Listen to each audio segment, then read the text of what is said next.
প্রতিদিনের চিন্তা ও প্রার্থনা। 21শে জুলাই দিনের প্রধান চিন্তা।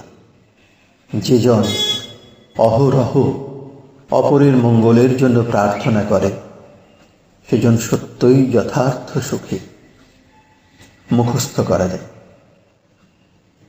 প্রেম সে যে অপরূপ দৈব মহিমা, দেখো তার কি প্রভাব মানব জীবনে। সে যে প্রাণ, সে যে আত্মারাম ভগবান।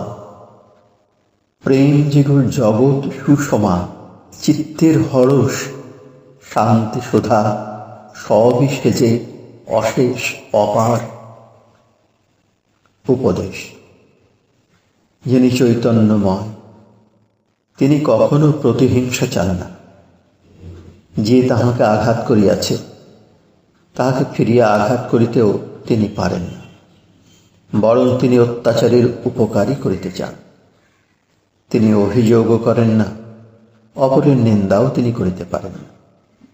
তাহার চেষ্টা এই যে তিনি বারবার প্রতারিত বা পরাজিত হইলেও তিনি কখনো মানুষের প্রতি বিশ্বাস হারাইবেন না। যে লোক অজ্ঞ, সেই মানবজনের একতা যে কি তাহা বুঝিতে পারে না, তাই সে অপরকে যন্ত্রণা বা বেদনা দিতে কুণ্ঠিত হয় না। কিন্তু যিনি জ্ঞানী, তিনি সকল মানুষকে নিজের ভাই বলিয়া মনে করেন। সেই জন্য তিনি কোনো জীবকে আঘাত করিতে পারেন না। প্রার্থনা।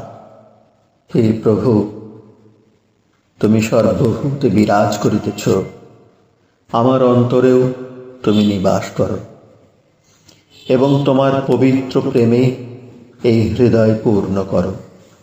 সে প্রেম যেন আমি মুক্ত হইয়া তোমার সকল সন্তানদের উপর বর্ষণ করি। আমাকে স্বার্থ মুক্ত করো প্রভু, যেন আমি নিজের জন্য কিছু না চাই। আমার যাহা কিছু, তোমার সকল আশীর্বাদ, সবই যেন আমি সতত সকলকে দিতে রাজি হই।